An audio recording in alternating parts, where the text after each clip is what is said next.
আসসালামু আলাইকুম বন্ধুরা, সবাই কেমন আছেন? আশা করছি সবাই খুব ভালো আছেন। আজকের রেসিপিটি পুরোপুরি দেখার আমন্ত্রণ রইল।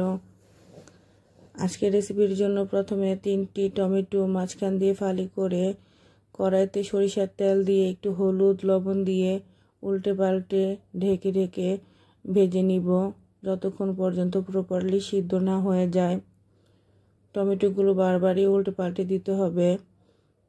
এদিকে একটি বাটির মধ্যে বেগুন গোল গোল করে কেটে গাছের ছিম কিছুটা দিয়ে এর মধ্যে দিয়ে দিব হলুদ, মরিচ, ধনিয়া, জিরা, লবণ, সবগুলো উপকরণ দিয়ে মাখিয়ে রেখে দিব।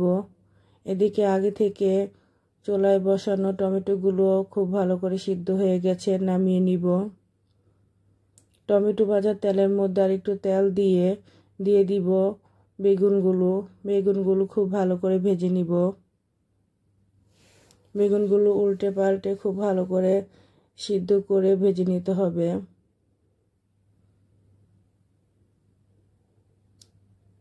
দেখুন বেগুন ভাজাও হয়ে গেছে।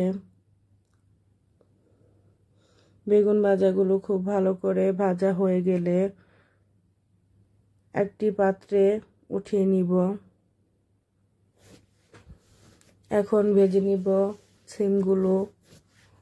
আমি অল্প পরিমাণে সিম নিয়েছি, এগুলো আমাদের বাসায় লাগানো সিম। এখন একটি বাটিতে আগে থেকে ভেজে রাখা মরিচ এর মধ্যে লবণ দিয়ে খুব ভালো করে মেখে নিব। মরিচ, পেঁয়াজ, লবণ এর মধ্যে দিয়ে দিব পরিমাণ মতো ধনিয়া পাতা। খুব ভালো করে কচলে কচলে মাখিয়ে নিতে হবে।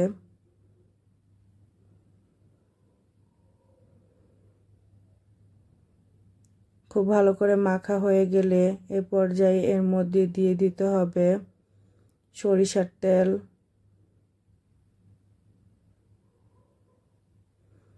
সরিষার তেলটা পরিমাণ মতোই দিতে হবে, কারণ আগে থেকে ভাজা ছিল সবগুলো উপকরণ, ওর মধ্যেও তেল ছিল।